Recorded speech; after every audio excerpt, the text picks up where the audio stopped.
नमस्कार, चाणक्य उद्घोष चैनल में आप सभी का स्वागत है। आज हम जो मात्राशीतियम अध्यायम चरक संहिता सूत्र स्थान का कर रहे हैं, उसका श्लोक नंबर 78 से हम पुनः इसको आगे बढ़ा रहे हैं। और अभी तक हम अभ्यंग के विषय में काफ़ी हमने पढ़ा। आगे हम जो है वो इसके विषय में 78 नंबर श्लोक पे हम पहुंच गए थे।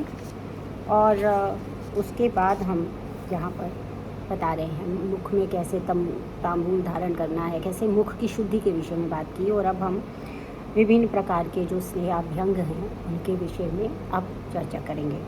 तो यहाँ पर 78 नंबर श्लोक है जो कहते हैं, हंतोर बलम स्वर बलम वेदनो उपचयः परः स्यात् परमं च रस ज्ञानम अन्य च रुचिरुत्तमः। इसका अर्थ ये है कि हनोर बलम, यानी अगर हम ये जो गंडूश का धारण करते हैं, तैल गंडूश का, अगर हम यहाँ से गंडूश के विषय में जो है वो चर्चा प्रारंभ हो रही है, तो यहाँ पर वो क्या कहते हैं कि तेल, मतलब अभी जो है तेल का प्रयोग कहाँ कहाँ किस प्रकार से होता है, उसमें सर्वप्रथम जो है वो तांबूल के विषय में तांबूल के विषय में बताने के बाद अब वो गंडूश के विषय में बता रहे हैं कि तेल का गंडूश अगर किया जाता है, हनोर बलम स्वर बलम वेदनोपचया परा स्यात् परम च रस ज्ञानम अन्य च रुचिरुत्तमा। तो इसमें क्या होता है कि दोनों जबड़े जो हैं वो बलवान हो जाएंगे, मुख जो है वो सुपुष्ट हो जाता है। सुपुष्ट का मतलब होता है जैसे ये जो हम एज बढ़ती है और सब झुर्रियाँ वगैरह आ जाती हैं और वो जो मांस है वो फेस का लटक जाता है, तो वो सब ना हो, उसके लिए क्या करना है, जो तेल का गंडूश किया जाता है उसमें क्या होता है, मतलब पुष्ट हो जाता है और रसों का ज्ञान जो है वो स्पष्टता से पुनः होने लगता है और भोजन में उत्तम रुचि उत्पन्न करने वाला होता है। न च आस्य कंठशोषा स्यात् न ओष्ठयो स्फुटनात् भयम न च दंतः क्षयम यान्ति दृढ़मूला भवन्ति च। इसका अर्थ ये होता है कि तेल जब हम गंडूश को धारण करते हैं तो ऐसे व्यक्ति को क्या है, न च अस्य कंठशोषः, कंठ जो है वो उसका शुष्क नहीं होता है, गला सूख जाता है जो, वो नहीं होता है। स्यान्न ओष्ठयो स्फुटनात् भयम, और ये जो होंठ फट जाते हैं, जैसे हम देखते हैं ड्राइनेस के कारण जो होंठ फट जाते हैं, हम पता नहीं उसमें क्या ये ग्लिसरीन वगैरह क्या क्या जो हैं वो लगाते रहते हैं, लेकिन यदि गंडूश किया जाता है तो ये जो होंठ है इनके फटने का जो संभावना है वो नहीं रहती है। उसके बाद न च दंता क्षयम यान्ति, यानी कि दांत जो गिर जाते हैं, दांतों का क्षय नहीं होता है। दृढ़ मूला भवन्ति च, और दांत कैसे हो जाते हैं, मजबूत हो जाते हैं। और क्या क्या करता है, ना शूल्यन्ते न च अम्लेन हृष्यन्ते भक्ष्यन्ति च। अब इसमें क्या होता है कि जो दांत हैं उनमें पीड़ा भी नहीं होती, और अगर खट्टा खा लें कुछ, है ना, अभी आप सेंसोडाइन की ऐड देखते रहते हैं कि सेंसोडाइन लगाइए क्योंकि ठंडा और खट्टा नहीं लगेगा, है ना, तो वो सब जो है प्रसाधन का प्रयोग करने से अच्छा है कि आयुर्वेद में जो ये तेल का गंडूश बताया गया है, इसको करने से क्या होगा कि दांतों में जो खट्टापन है वो खटास नहीं लगेगी, और उसके साथ साथ जो है क्या होगा कि वो रश्य, जैसे वो उसमें जो है दंत हर्ष नहीं होगा। दंत हर्ष होता है जैसे हम कुछ झंझनाहट टाइप तो खा ही नहीं पाते हैं फिर, है ना, तो वो वाली चीज़ जो है दांतों में नहीं होगी। परान अपि खरान भक्ष्यांस तेल गंडूष धारणात् नित्यम स्नेहार्द शीर्षा शिरशूलम न जायते। अब इसके बाद में यहाँ पर उन्होंने कहा कि ये और इसके दांत अत्यंत कठिन और खाद्य पदार्थों को भक्ष्यांस तेल परान अपि खरान, क्योंकि हमें जो है, जैसे अगर हम अभी के जो पहले के लोग होते थे वो किस तरह से आराम से जो अखरोट होता था उसको लेते थे और उस अखरोट को फटाफट दांत से ही तोड़ देते थे। आज की डेट में बहुत सारे लोग हैं, बहुत ही कम लोग ऐसे होंगे जो ऐसा कर पाते हैं, क्योंकि खर भक्ष्य सूखा है, भक्ष्य है, मतलब उसे चबाना पड़ता है, तो वो नहीं हो पाता है। लेकिन तेल गंडूश धारण करने से दांत उतने मजबूत हो जाते हैं कि वो आराम से उसको खा सकता है। इसके बाद सिर पे तेल धारण करने के विषय में आगे बता रहे हैं। तो क्या बता रहे हैं, नित्यम श्रेयार्ध शिरसा शिरशूलम न जायते। सबसे पहले जो वो सिर में तेल लगाने का क्या लाभ बता रहे हैं कि जिन व्यक्तियों का सिर में स्नेह या आर्द्रता रहती है, स्नेह का उसके अंदर स्नेह रहता है, मतलब वो अपने सिर पे तेल लगाता है, तो उसके सिर में कभी सिर में पीड़ा नहीं होती है। और क्या लाभ होते हैं, न खालित्यम न पालित्यम न केशः प्रपतंति च, यानी कि उसमें जो है बालों में खालित्य यानी कि झड़ते नहीं है, बाल गंजापन नहीं होता है, ना ही वो जल्दी सफ़ेद होते हैं और ना ही वो गिरते हैं। बलम शिरः कपाला नाम विशेषेण अभिवर्धते। और सिर के जो कपाल होते हैं, जो खोपड़ी के, तो जो सिर के कपाल होते हैं वो बहुत ज़्यादा विशेष रूप से वृद्धि को प्राप्त होते हैं, यानी मजबूत हो जाते हैं। और क्या होता है, दृढ़ मूलाश्च दीर्घाश्च कृष्णः केशा भवन्ति। देखिए ब्यूटी जो है वो बालों की क्या है कि वो दृढ़ मूल हो, यानी कि जल्दी से टूटे नहीं, दृढ़ मूल हो, और दीर्घ होते हैं, लंबे होते हैं, कृष्णः यानी काले होते हैं, और इस तरह के केश इससे मिलते हैं। और क्या लाभ होता है, इंद्रियाणि प्रसीदन्ति सुत्ववग् भवति च आननम। सुत्वग् भवति च आननम, यानी कि जो इंद्रियां हैं, जो भी, क्योंकि सभी इंद्रियों का जितना भी सेंटर है वो सारा के सारा कहाँ पे है, ब्रेन में, ये कपालों के नीचे। तो जब ये पुष्ट होता है तो जितनी भी इंद्रियां हैं उनमें प्रसादन, यानी कि इंद्रियां अपना अपना कार्य करने में ज़्यादा सक्षम हो जाती हैं। ठीक है।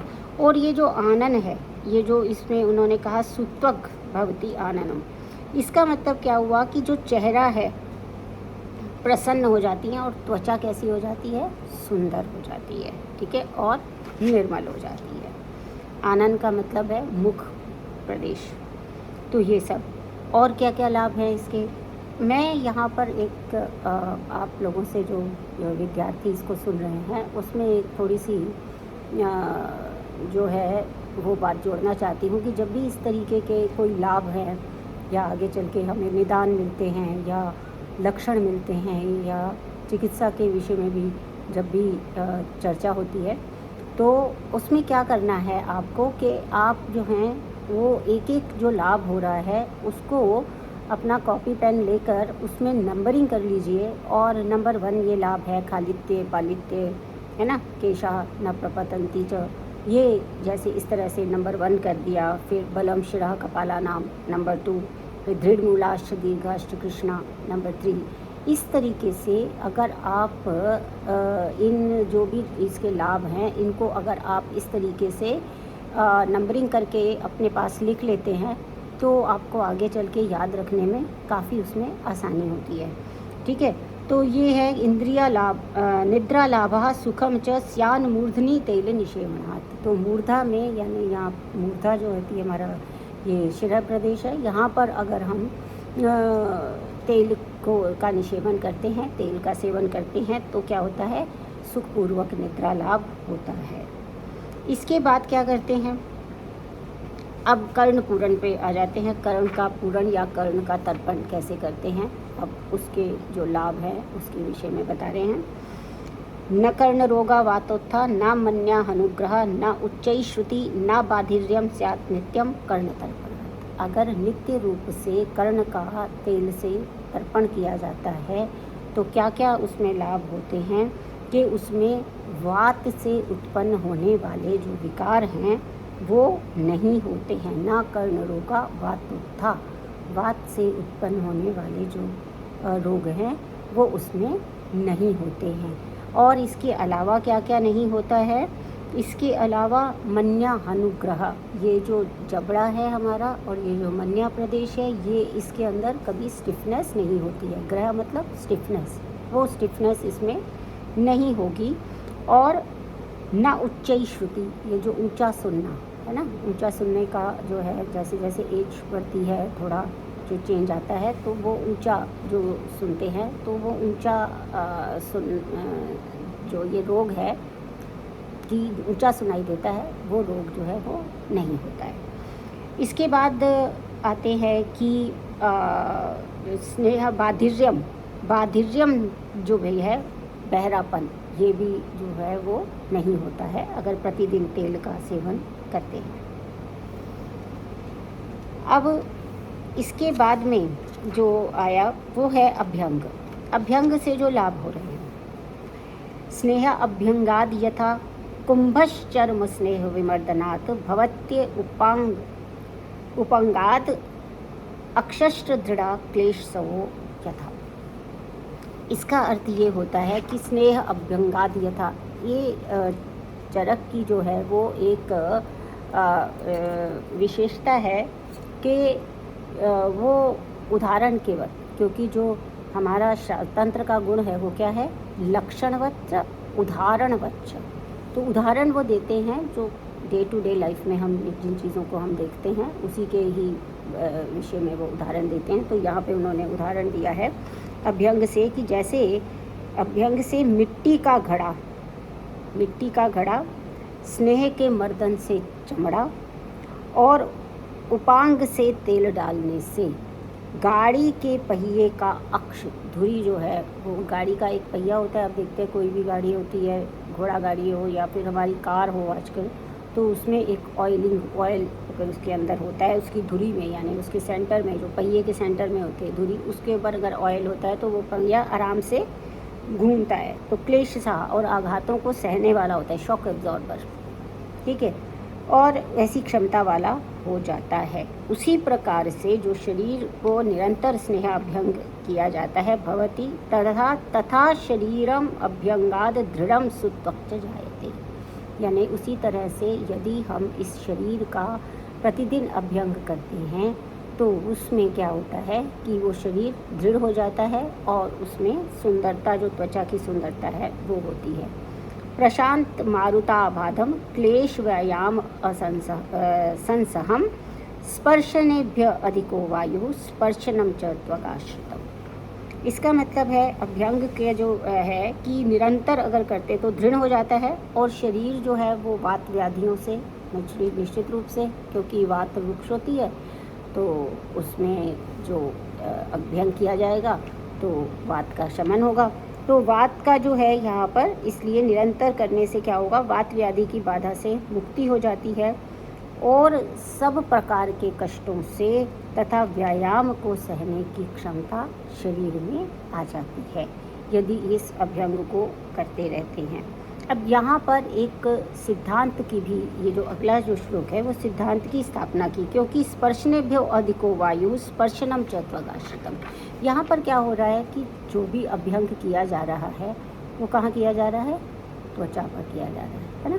तो त्वचा जो है, त्वग जो है उसको क्या कहा गया है, स्पर्शन इंद्रिय। तो स्पर्शन इंद्रिय में ये जो तेल है ये स्पर्श कर रहा है, त्वचा का स्पर्श कर रहा है, तो वहाँ पर वात आश्रित होती है।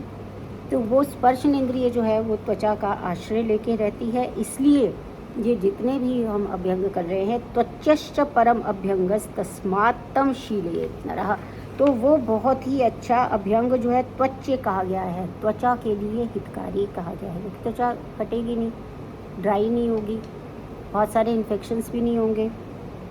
तो इसलिए यहाँ पर उन्होंने कहा इसलिए प्रतिदिन मनुष्य को जो है अभ्यंग का सेवन करना चाहिए। यहाँ पर जितने भी मैंने बताया ना कि ये मात्रा शीतयम अध्याय इसीलिए है कि इसमें सारे का सारा स्वस्थवृत्त किस प्रकार से हम स्वस्थ रह सकते हैं। तो त्वचा उसका एक महत्वपूर्ण भाग है, क्योंकि त्वचा जो है वो एक तरह से पहला डिफेंस मैकेनिज़्म है। सबसे पहले त्वचा ही रोकती है कोई भी इन्फेक्शन होता है। तो आप देखेंगे कि अगर ऑयली होती है तो बाहर के जो मिट्टी है या और कोई कण है वो पहले ही उसमें ट्रैप हो जाते हैं, इसके कारण वो अंदर पेनिट्रेट नहीं कर पाते। तो जब वो पेनिट्रेट नहीं करते हैं तो फिर वो इन्फेक्शन भी, तरह तरह के जो इन्फेक्शन है वो भी वो नहीं कर पाते। इसके अलावा क्योंकि वो रुक्ष नहीं होती है तो उसके अंदर एक अलग तरीके का हाइड्रेशन, एक अलग तरीके की चमक होती है, जिसके कारण कि शरीर भी है जो है सुंदर दिखाई देता है ना। तो बहुत सारे प्रसाधनों की आवश्यकता नहीं पड़ती है। तो इस तरह से ये अभ्यंग के और अभ्यंग के अन्य लाभ क्या क्या हैं, अन्य भी लाभ हैं उसके। नाच अभिघात अभिहितम गात्रम अभ्यंग से बिना विकारम भजते अत्यर्थम बल कर्माणि वा क्वचित। इसका अर्थ ये हुआ कि प्रतिदिन अगर अभ्यंग करने का अभ्यास है तो उसके शरीर में अगर मान लो कोई चोट भी लग जाती है तो वो उतना ज़्यादा जो है इफ़ेक्ट नहीं कर पाएगी, कोई विशेष विकार उत्पन्न नहीं करता है। और बल कर्मों को करने में, यानी कि श्रम, जो श्रम कारक कर्म होते हैं, जो शारीरिक रूप से ज़्यादा परिश्रम करने वाले कर्म हमें करने पड़ते हैं, तो वो यदि कर्म करने पर भी किसी भी प्रकार की विकृति जो है वो नहीं होती है। और प्रतिदिन जो अभ्यंग करता है, सुस्पर्शो उपचितांगाश्च बलवान प्रिय दर्शना भवत्य अभ्यंग नित्यवात न जरो अल्पजरा एवच। यानी कितना लाभ इसका बता रहे हैं कि प्रतिदिन यदि कोई व्यक्ति जो है वो अभ्यंग करता है तो कैसा हो जाता है वो, एक तो वो बलवान हो जाता है, अभ्यंग करने से बलवान हो जाता है। कोई श्रम करेगा, कोई शारीरिक कार्य करेगा तो उसके अंदर शक्ति उत्पन्न हो जाती है, वो बलवान हो जाता है। और प्रिय दर्शन बहुत सुंदर दिखाई देता है क्योंकि हाइड्रेशन है, चमक रहा है। और उसके साथ साथ उसमें या तो जरा के लक्षण नहीं आते, यानी अल्प जरा, यानी कि धीरे धीरे आते हैं और ज़्यादा वो यंग लगता है। तो ये सब चीज़ें बड़ी ही अट्रैक्शन पैदा करने वाली हैं। और हम यदि इस पूरी दिनचर्या को जिस प्रकार से कहा गया है उसको फॉलो करना शुरू करें तो मेरे को लगता है कि बहुत सारे ये जो कृत्रिम प्रसाधन हैं इनकी दुकानें जल्दी बंद हो जाएंगी। तो आयुर्वेद के विद्यार्थियों को पहले स्वयं के ऊपर इसका प्रयोग करना चाहिए, तभी हम किसी दूसरे को इसके विषय में यदि कहेंगे तो हमारा असर होगा। तो इसके साथ ही हम आगे जो है चलते हैं। यहाँ पर एक बात जो बड़ी बढ़िया जो चरक में बताई जाती है और उसमें जो एक विशेषता है चरक की, वो है बहुदृष्टांत का करणाम। बहुदृष्टांत करणाम यानी एक ही चीज़ को समझाने के लिए बहुत सारे उदाहरणों को देना। ये क्योंकि गुरु शिष्य परंपरा वाला जो ये ग्रंथ है हमारा, इसलिए यहाँ पर क्या है कि गुरु शिष्य परंपरा की तरह ही क्या होता है कि जैसे एक गुरु होता है वो एक विषय को बताता है, फिर उसमें एक उदाहरण नहीं देता, उसके 2-3 उदाहरण देता है। क्योंकि जो शास्त्र होता है उसको कैसा होना चाहिए, त्रिविध शिष्य बुद्धि ग्रहणीय, यानी कि त्रिविध शिष्य बुद्धि होती है। अल्प बुद्धि वाले भी होते हैं, मध्यम बुद्धि वाले भी शिष्य हैं और उत्तम बुद्धि वाले भी शिष्य हैं। तो विषय को इस प्रकार से बताया जाना चाहिए, इस तरह से सब्जेक्ट डिलीवरी होनी चाहिए कि तीनों प्रकार के जो लोग हैं, तीनों प्रकार के जो शिष्य हैं, उनको आसानी से वो विषय जो है वो ग्रहण हो जाए। तो इसीलिए ये बहुदृष्टांतकरण, ये बहुदृष्टांतकरण जो है ये चरक की विशेषता है।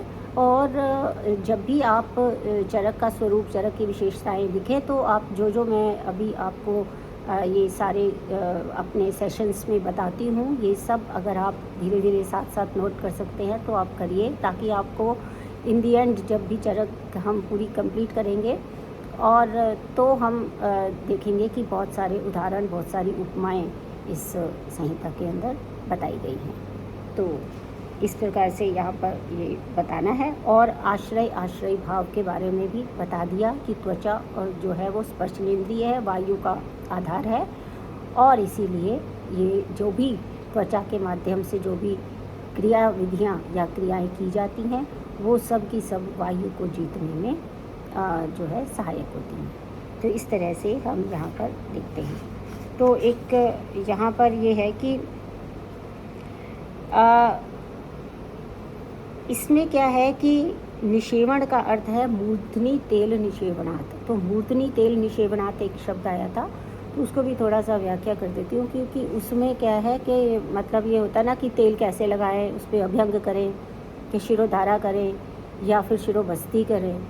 तो ये जो मूर्धनि तेल निषेवणात् है, यानी मूर्धा से तेल का निषेवण करना, उसको सिंचन करना, तो उससे तीनों जो विधियां हैं, चाहे शिरोधारा के रूप में करिए, चाहे शिरोविरेचन के शिरोबस्ती के रूप में करिए, तो ये तीनों तरह से जो है तेल का प्रयोग किया जाता है। मतलब अभ्यंग भी किया जा सकता है, धारा भी की जा सकती है और बस्ती पे भी किया जा सकता है। उसको मूर्धनि तेल निषेवणम इस शब्द से ये तीनों बातें वहाँ पर क्लियर हो जाती हैं। ये मैंने जो है तंत्र युक्ति वाले वीडियो में भी बताया था कि पदस्य पदयो पदा नाम, तो यहाँ पर भी ये पदा नाम वाला जो पार्ट है ना वही क्लियर हो रहा है। ठीक है, तो इसको हम बोलते हैं।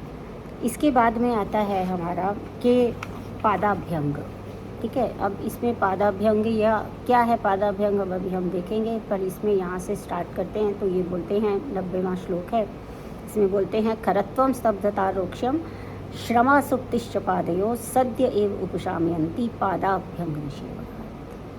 तो अब पादाभ्यंग जो है खरत्वम, ये खरता जो है अभ्यंग करने से खरत्व दूर हो जाता है, रुक्षता दूर हो जाती है, श्रम यानी कि थकान दूर हो जाती है, सुप्ति पैरों में जो शून्य पर सो जाते हैं पैर वैसा हो जाता है, सद्य एव उपशामयन्ति जल्दी ही, सद्य एव का अर्थ है जल्दी ही शांत हो जाते हैं, पादाभ्यंग निषेवणात् पादाभ्यंग से इसका जो निषेवण करने से। ये मैं पहले 92 तक आपको बताती हूँ, फिर पादाभ्यंग का विशेष जो जिस तरह से चक्रपाणी ने बताया वो उसको स्पष्ट करती हूँ। तो इसमें आया जायते सौकुमार्यम च बलम स्थैर्यम च पादयोः दृष्टि प्रसादम लभते मारुतश्च उपशाम्यति। तो यहाँ इन्होंने कहा है कि इस ऐसा करने से सुकुमारता आती है, बल मिलता है शरीर को, स्थिरता आती है, दृष्टि प्रसादन दृष्टि अच्छी हो जाती है, वायु का मारुतश्च उपशाम्यति वात का शमन होता है, न च स्यात् गृध्रसी वातः। ये बहुत ही इम्पॉर्टेंट है कि जो गृध्रसी यानी शियाटिका है वो वाला जो शियाटिका वाला जो समस्या है, जो बीमारी है वो नहीं होती, क्योंकि यहाँ पर हम अजाता नाम विकाराणाम अनुत्पत्ति कर्म चयत।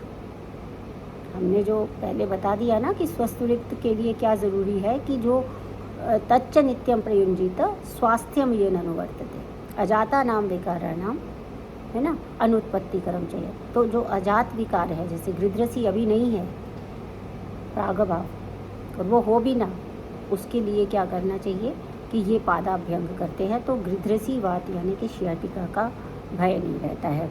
पादियों स्फुटनम नाच, और पैरों में जो वो बिवाई फट गई, कभी एड़ी, मतलब इस तरह से हम देखते हैं कि जो ये दरारें आ जाती हैं उसमें है ना, और तो इसको जो है हम हील में जो है एक तरह से फ्रिक्शंस पैदा हो जाते हैं, तो वो सब नहीं होता है। ना सिरा स्नायु संकोचा, यानी ये जो क्रैम्प्स टाइप आते हैं ना कि कभी एक उंगली दूसरी उंगली के ऊपर चढ़ गई है ना, कभी होता है ना ऐसा कि पैरों में एक उंगली दूसरी उंगली पे चढ़ गई, कभी वो क्रैम्प आ गया तो वो पैर वहीं का वहीं अटक जाता है, चलता नहीं है। तो ये जो सिरा और स्नायु हैं इनके संकोच नहीं होते हैं, ठीक है, इनके संकोच यानी कि इसमें जो कंस्ट्रिक्शन है वो एकदम से नहीं होता है ये पादाभ्यंग करने से। तो अब यहाँ पर क्या होता है कि सामान्यतः ऐसा लगता है कि पादाभ्यंग का मतलब है कि ये पैरों के तलुओं के नीचे जो है वो अभ्यंग किया जा रहा है और सारे लाभ उसी के बताए जा रहे हैं। लेकिन चरक संहिता यहाँ पे बिल्कुल स्पष्ट करते हैं कि इसमें एक न्याय है जो पहले भी आया था, अब इसमें फिर से बताता है दूरांतरितस्य च, दूरांतरितस्य च। दूरांतरितस्य च का अर्थ ये है कि यहाँ पर ये नहीं है कि पैर के तलों के नीचे, अगर ऐसा हो कि वो एक एक प्रत्यंग पे मतलब अंग फिर उसका प्रत्यंग पे अगर बात करना चाहते होते तो अगर वो पैर के तलों की बात करेंगे, फिर वो पृष्ठ भाग की बात करेंगे, फिर वो जो है वो पिंडलियों की बात करेंगे, है ना। तो इस तरह से नहीं, वो एक एक पार्ट को लेके नहीं कह रहे। यहाँ पर पादाभ्यंग का अर्थ क्या है कि पैरों से अभ्यंग करना है। पादा अभ्यंग जो है वो क्या है, पाद तलाभ्यंग निषेवण के अर्थ में छुपा हुआ है पादाभ्यंगेन, क्योंकि ये जो कुछ भी कहा गया है ना पाद तल, ये जो खरत्वम से लेकर ये सभी का सभी क्या है, ये सारे पूरे शरीर के से संबंध है इसका, उसी से ही फलित होगा, ये केवल पैरों में करने से नहीं होगा। इसलिए यहाँ पर पादाभ्यंग का मतलब है कि पैरों के तले से अभ्यंग करना। उसमें वो सारे लाभ तो होंगे ही होंगे, लेकिन उसके साथ साथ ये संपूर्ण पहले भी जो अभ्यंग चला आ रहा है उसी के कंटिन्यूएशन में ये अभ्यंग है, लेकिन वो पहले हाथ से कर रहे थे, अब पैर से कर रहे हैं, ठीक है। तो यहाँ पर इस बात को क्लियर किया है चक्रपाणी ने। तो आगे जो है हम बात करेंगे कि बहुत सारी चीज़ें हैं, फिर ऐसे सिंपल से ही काम्यम यशस्य आयुष्यम अलक्ष्मीघ्नम प्रहर्षणम श्रीमत् पारिषदम पारिषदम शस्तम निर्मला अंबर धारणम। अभी मतलब ये जो भी छोटी से छोटी चीज़ों के बारे में भी हमें बताएंगे कि वस्त्र धारण करना चाहिए। निर्मल अगर वस्त्र धारण करेंगे तो सुंदरता होगी, यश और आयु की वृद्धि करेगा, अलक्ष्मी यानी दरिद्रता का नाश करेगा, हर्ष उत्पन्न करेगा, श्रीयुत, श्रीयुत का मतलब होता है शोभा प्रदान करना। इसे अच्छी सी ड्रेस पहनते हैं तो हमें खुद को अच्छा लगता है ना। परिषद के योग्य यानी कि कहीं जाना हो, किसी कॉन्फ्रेंस में जाते हैं या कहीं पे भी जाते हैं जहाँ पर कुछ लोगों का समूह हमें सुन रहा है या देख रहा है, तो वहाँ पर अगर हम अच्छे वस्त्र धारण करते हैं तो उसका लाभ होता है। फिर क्या है, वृश्यम सौगंध्यम आयुष्यम काम्यम पुष्टि बलप्रदम सौमनस्य लक्ष्मीघ्नम अलक्ष्मीघ्नम गंधमाल्य निषेवणम। फिर इसके बाद ये मतलब ये श्रृंगार की बातें आ गई यहाँ पर कि गंधमाला का निषेवण, जैसे केसरी, केसर, कस्तूरी ऐसे सुगंधित द्रव्यों की पुष्पमालाओं को ग्रहण करता है, सुगंधित होता है। आयुष्य होता है, यह आयु को बढ़ाता है। कमनीयता यानी कि सुंदरता को बढ़ाता है। पुष्टि और बल प्रदान करने वाला रहता है।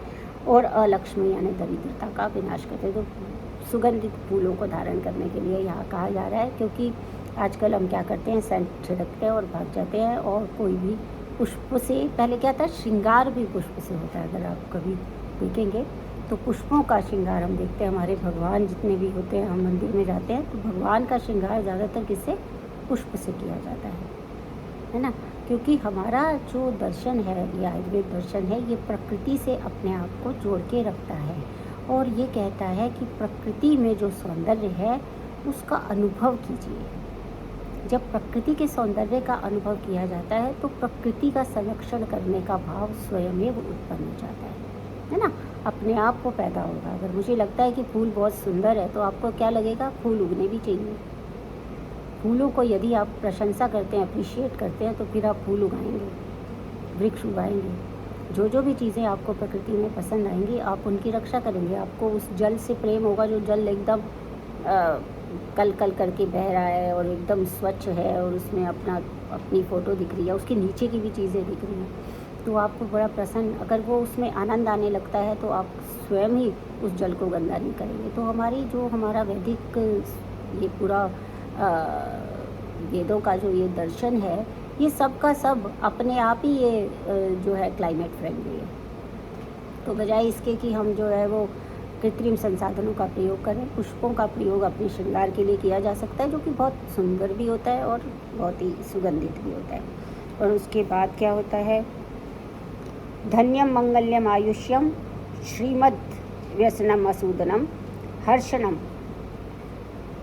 श्रीमद व्यसन सूदनम हर्षणम काम्य ओजस्यम रत्नाभरण धारणम मेध्यम पवित्रम आयुष्यम अलक्ष्मी कलिनाशनम पादयोर मल मार्गाणाम शौचाधानम अभीक्ष्णशा, शौचाधानम अभीक्ष्णशा यानी कि शुद्धिकरण। दोनों पैरों, मल मार्गों, ये जितने भी नेत्र हैं, कान हैं, गुदा है, इनका जो है वो अभीक्षण्यन यानी कि प्रतिदिन बार बार इनको साफ करना चाहिए। बार बार आँखों पे छींटे डालना, बार बार वॉश करना।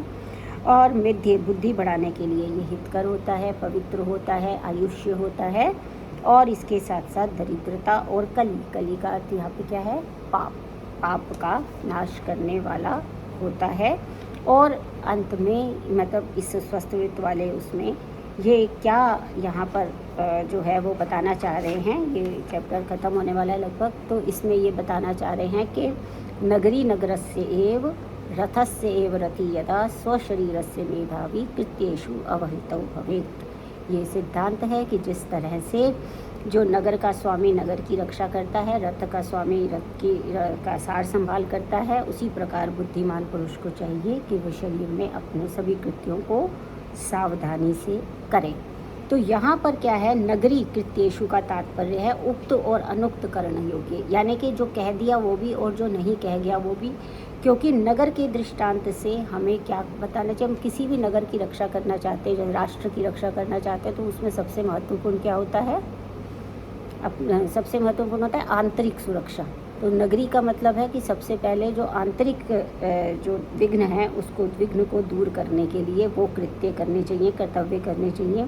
और रथ के दृष्टांत से जो बाहरी विघ्न हमें आ सकते हैं, कोई चोट लग सकती है या कोई बैक्टीरिया वायरस हम पे आक्रमण कर सकता है, तो उससे कैसे बचा जाए, उन सब के लिए उसी प्रकार से, क्योंकि अंतः अपनी भी अंदर की भी वो करनी है जिसमें हम भोजन इत्यादि का ध्यान रखेंगे ना, क्योंकि हम अपना मात्रावत सेवन करेंगे और समय पे सेवन करेंगे तो उससे हमारी आंतरिक जो सुरक्षा है वो होती रहेगी। और ये जो अभ्यंग आदि हम करते हैं, तेल का धारण करते हैं, ब्रशिंग करते हैं, ये सब जो करते हैं, इससे हमारे जो बाह्य, जो हमें बाह्य रूप से कोई बैक्टीरिया, वायरसेस, धूल, इन्फेक्शन, ये सारी जो बाहर से आने वाली चीज़ें या कोई चोट या आघात, ये जो भी हमारे को बाहर से आने वाली चीज़ें हैं उससे भी रक्षा करते हैं। तो इस तरह से यहाँ पर बोला है और संक्षिप्त में एक निर्देश दिया है, ये आपको ध्यान में रखना चाहिए, क्योंकि हमेशा जो है चरक ये प्रयास करते हैं कि लास्ट में एक ना एक उपदेश जरूर छोड़ के जाए। तो उन्होंने क्या कहा, क्या करना चाहिए, वृत्ति उपायान निषेवेत ये स्यु धर्म अविरोधिनः शमम अध्ययनम च एव सुखमेव समश्नुते, यानी धर्म संबंधी नियमों के साथ अविरुद्ध अर्थात धर्म सम्मत जो कि वृत्ति के उपाय हैं। जैसे कि अगर हमें कोई धन अर्जित करना है, अगर हमें कोई व्यापार करना है, तो हमें क्या है, धर्म सम्मत करना चाहिए। क्योंकि ये नहीं कि किसी को धोखा दे दिया, बैंक लूट लिया, किसी को मार दिया, किसी से छीन लाए, वो नहीं। जो धर्म सम्मत उपाय हैं, सम्मत उपाय है, उन्हीं से अपना जो पालन है प्रतिदिन का वो करना चाहिए। और शमम यानी कि अपनी इंद्रियों पर जो है वो स्वस्थ रहने का इच्छुक जो होता है उसको शांति तथा स्वाध्याय में तत्पर रहना चाहिए। ये एक उपदेश है और इस उपदेश का पालन यदि हम करते हैं तो निश्चित रूप से सुखी यानी आरोग्य निरोग रहेंगे और साथ ही प्रसन्न भी रहेंगे। तो लास्ट में उन्होंने ये बता दिया कि धर्म सम्मत ही हमें अपना धनार्जन करना चाहिए, जिससे हमें अपना भरण पोषण करना है वो धर्म सम्मत हो। और दूसरा ये हो कि शमम का अभ्यास करना है, यानी अपनी इंद्रियों को वश में रखने का पूरा प्रयास, और उसके साथ साथ स्वाध्याय या अध्ययन करते रहना है। इससे सुखायु की प्राप्ति होती है। फिर तत्र श्लोकः करके जो चरक है वो हर एक अध्याय के अंत में तत्र श्लोकः करके या भवन्ति च अत्र करके वो सारे के सारे श्लोक का जो पूरा अध्याय में जो कहा है उसका उपसंहार करते हैं। सभी विद्यार्थियों से निवेदन है कि जब भी अध्याय समाप्त हो जाए तब आप इनके जो पीछे जो लिखा हुआ है इसकी सार में कि क्या क्या हमने इस चैप्टर में बताया है उसके नोट्स बनाइए, उसको नंबरिंग कर लीजिए कि इस अध्याय में हमने क्या क्या पढ़ा, और उसको अपने चैप्टर का अपना जो नोट्स की बुक है उसका पहला पन्ना बनाइए, ताकि जब आप रिवीज़न करें तो आपको पहले पन्ने पे पता चल जाए कि इस चैप्टर में ये बताया गया है और उसके आगे आप उसको पढ़ें। इस प्रकार से मात्रा शीतयम अध्याय आज समाप्त हो रहा है और अगले लेक्चर में हम छठे अध्याय यानी कि तस्य शीतयम अध्याय पर चर्चा करेंगे। बहुत बहुत धन्यवाद।